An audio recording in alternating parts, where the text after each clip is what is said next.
digantung pada tiang. Raja menitahkan untuk berbuat demikian.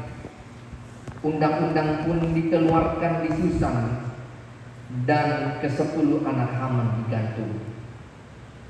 Orang Yahudi yang di Susan berkumpul lagi pada tanggal 14 bulan Adar dan membunuh 300 orang di Susan. Tetapi mereka tidak mengulurkan tangan atas barang rampasan. Adapun orang Yahudi lainnya yang ada di daerah kerajaan berkumpul dan mempertahankan nyawanya, lalu aman dari musuhnya. Mereka membunuh 75.000 orang di antara orang-orang yang membenci mereka. Tetapi mereka tidak mengulurkan tangan atas barang rampasan. Hal itu terjadi pada tanggal 13 bulan Adar. Pada tanggal 14 mereka berhenti dan menjadikan hari itu hari perjamuan dan sukacita. Akan tetapi orang Yahudi yang di Susan berkumpul baik pada tanggal 13 maupun tanggal 14 bulan itu, mereka berhenti pada tanggal 15 dan menjadikan hari itu hari perjamuan dan sukacita. Oleh sebab itu, orang Yahudi pedesaan yang tinggal di perkampungan merayakan tanggal 14 bulan Adar sebagai hari sukacita dan hari perjamuan, serta hari gembira untuk antar mengantar makanan. Demikianlah firman Tuhan. Saudara-saudari yang terkasih dalam nama Tuhan Yesus, tema kita di minggu ini hari sukacita umatnya Allah, hari Paralupolopon di Bangsoni di Batak. Tentu kalau kita kembali melihat cerita yang sudah kita baca tadinya, yang pertama pastinya orang tidak mau perang. Ya, kalau orang berperang, yang menang biasanya bersukacita, yang kalah bersedih. Ya. Walaupun yang menang ini dia juga harus menanggung derita. Tapi tidak ada orang yang suka perang. Saya nggak tahu apakah kita suka berperang. Ya, tapi pada dasarnya kalau kita berperang, ada sesuatu yang dipertahankan. Ya, kita melihat kalau biasanya orang berperang ini mempertahankan kekuasaan, pengaruh, power. Ya, bahkan berperang ini sebagai bentuk self defense, ya, mempertahankan eksistensi dirinya karena ada pihak lain yang menyerang dan mengancam demikian. Ya, tetapi dalam setiap peperangan ada kesusahan, derita, dan sebagian juga ada yang bersenang. Dan teks kita pada hari ini, ya ini this is the final, ya, perang terakhir pada waktu itu ketika orang-orang kelompok Haman, ini seorang hakim yang dipilih oleh Raja Ahasveros di Persia. Ya, kita kembali kepada konteksnya ketika bangsa Israel ini terbuang, mereka di tanah Persia waktu itu, seorang raja Ahasveros ini dia punya hakim bernama Haman dan ingin menghancurkan orang Yahudi pada waktu itu karena dia sakit hati dengan Mordekai. Mordekai ini orang Yahudi yang dipilih sebagai salah satu bagian di kerajaan Ahasweros. Tetapi inilah yang menjadi luar biasa kalau kita baca sejarah daripada cerita Esther ini dari awal hingga pasal yang ke-9 ini.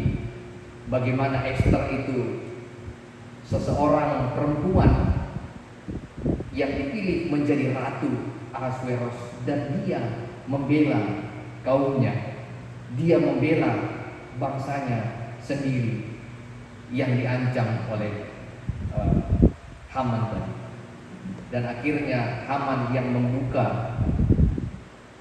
mengajak Ahasweros untuk membunuh orang-orang Yahudi karena mereka dianggap ini mempunyai hukum sendiri, ya. Jadi Haman itu menilai orang-orang ini adalah orang yang punya hukum di atas tanah, yang punya hukum, sehingga dia katakan ini harus dimusnahkan dan ini harus dibunuh.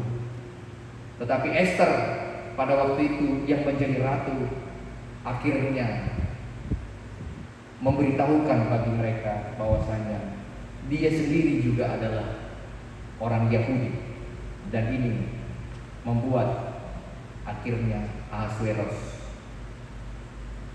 mengizinkan, ya, dan akhirnya mengeksekusi Haman dan seluruh keluarganya.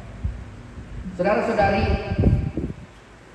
sejarah panjang yang luar biasa ini menjadi cerita bagaimana secara eksplisit kalau kita lihat peran Allah menyelamatkan mereka.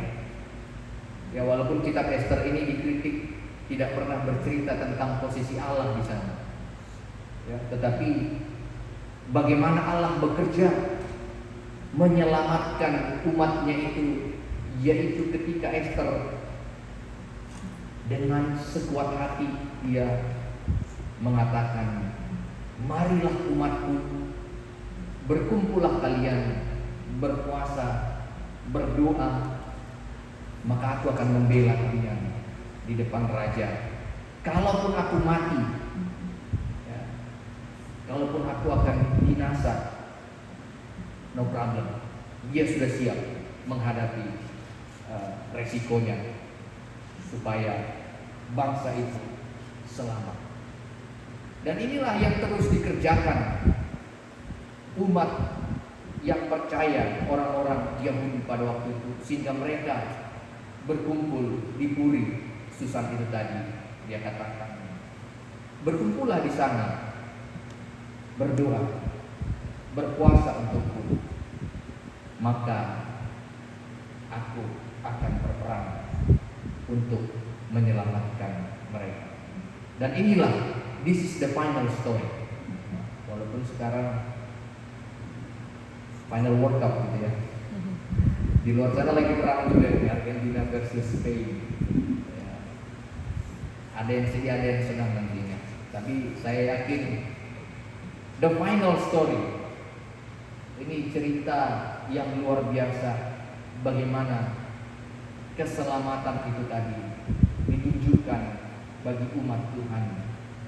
Puncaknya tadi dikatakan ketika mereka diselamatkan, Haman tadi dibunuh, digantung, ya, digantungan di mana Mordekai ini telah disiapkan. Kalau kita baca, Haman sudah menyiapkan tiang gantungan untuk orang-orang Yahudi pada waktu itu, tapi akhirnya dialah yang digantung di sana.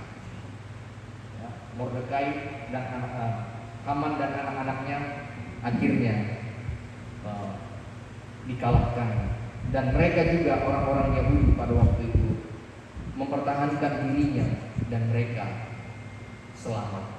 Dan inilah yang dirayakan sebagai hari sukacita dan kegembiraan ketika mereka menerima keselamatan.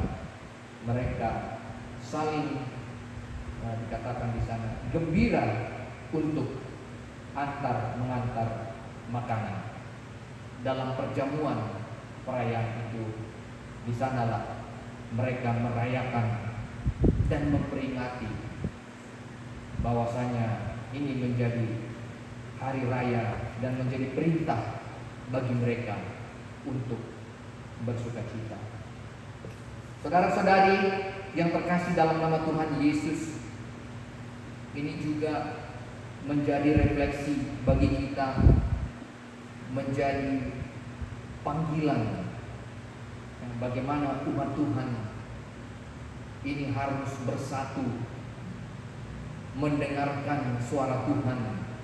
Ya, walaupun tadi saya katakan kritik bahwa Allah tidak berbicara di sini, tetapi melalui Esther tadi dia katakan, kamu dengarkanlah, berkumpul kalian, bersatu, berdoa dan berpuasa. Dia katakan. Dan umat itu, orang-orang itu mendengarkan dia. Ya, walaupun posisinya adalah perempuan, tapi dia juga posisinya sebagai ratu pada waktu itu. Dan dialah salah satunya yang dipakai ya, sebagai jalan untuk menyelamatkan mereka.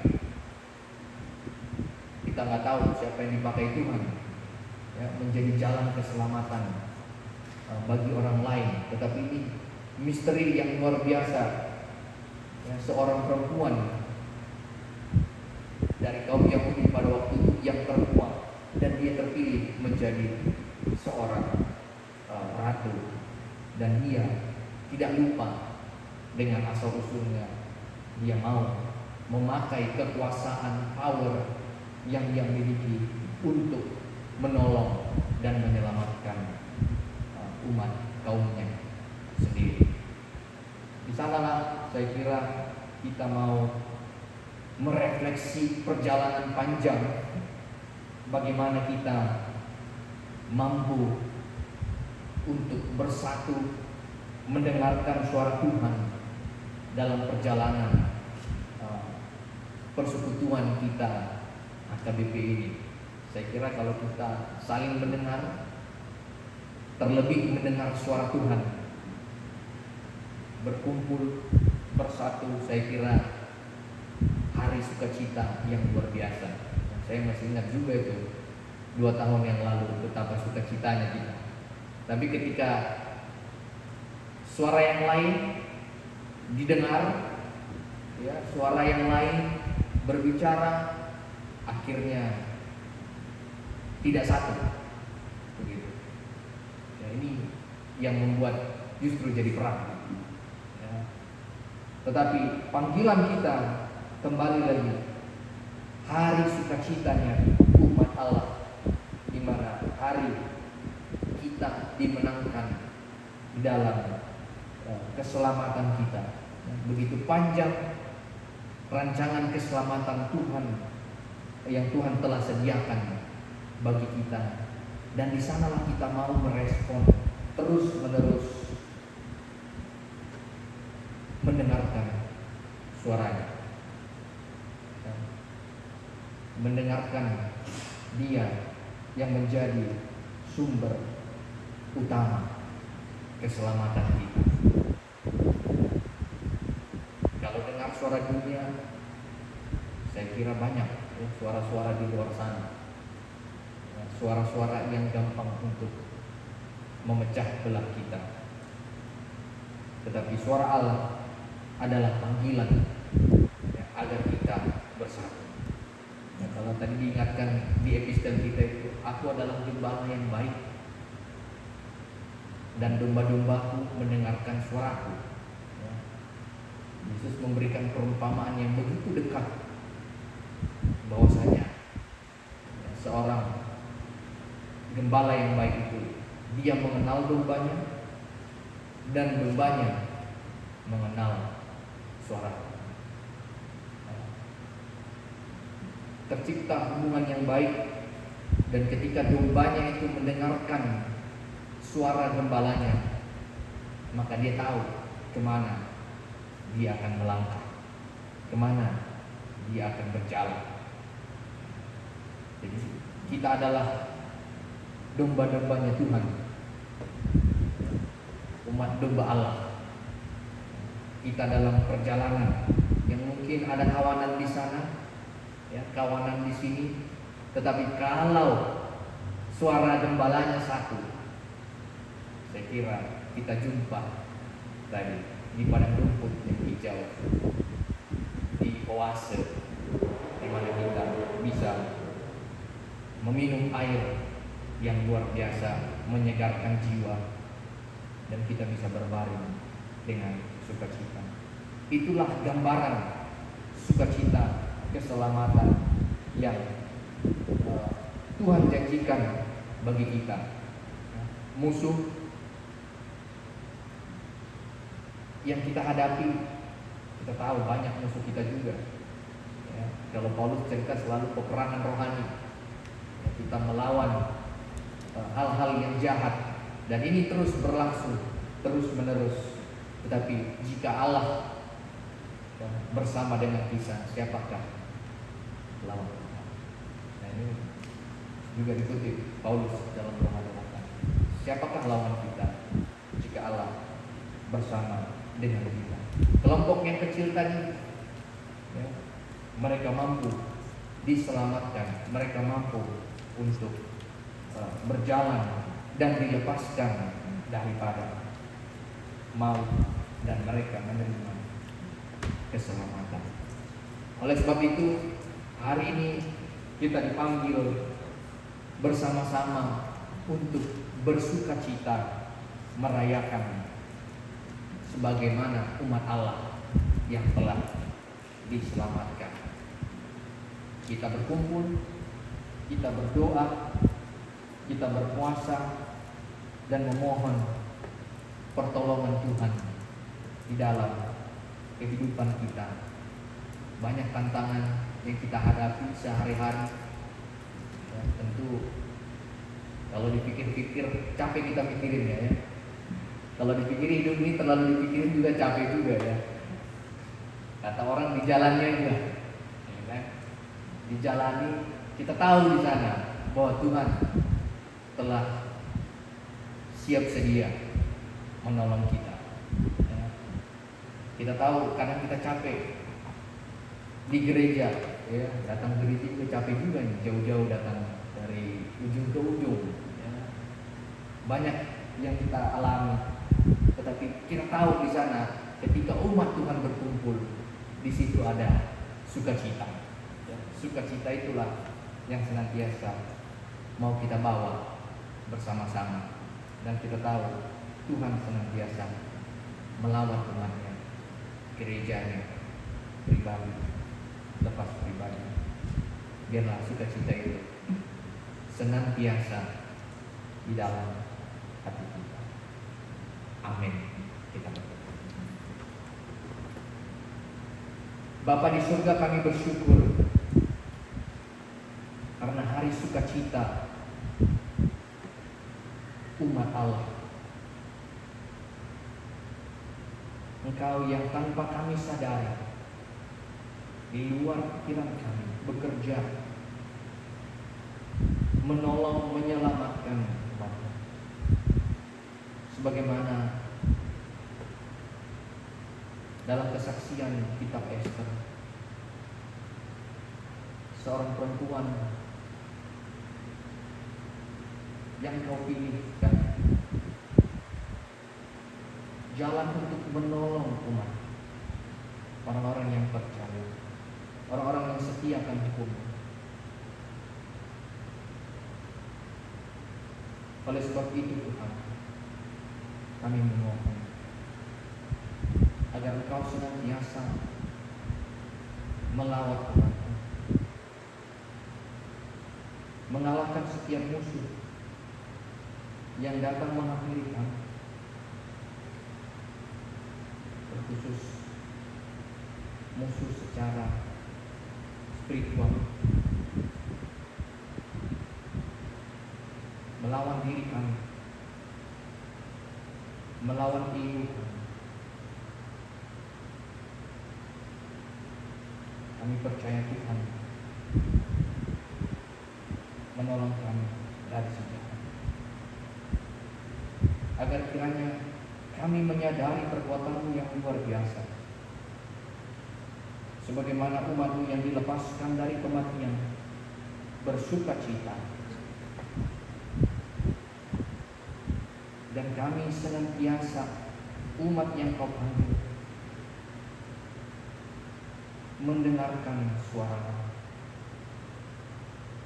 agar kami menjadi dari domba-domba yang tersesat, kami kembali ke jalan kehidupan yang Tuhan berikan. Kami tahu Tuhan banyak tantangan untuk mendengarkan suara dan panggilan, sebab suara dunia ini lebih kuat, menelisik hati dan pikiran kami. Tapi biarlah firman Tuhan yang menjadi kekuatan bagi kami, karena jika kami bersama dengan-Mu, siapakah musuh?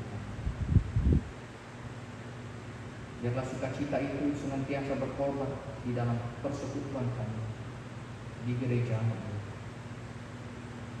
agar setiap kami Engkau panggil di dalam kasih dan sukacita.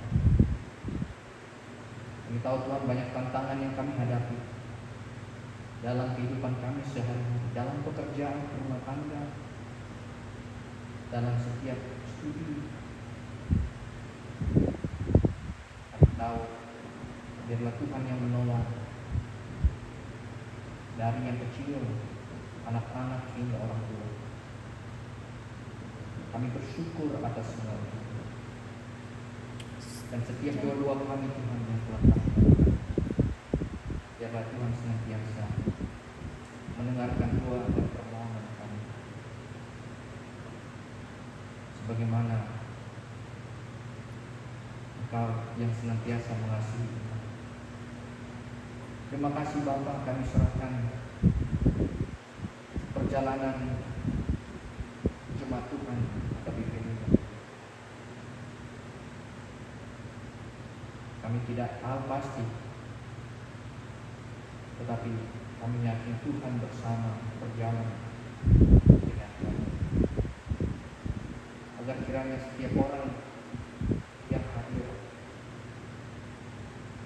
dalam persekutuan ini adalah yang Engkau panggil dengan sukacita.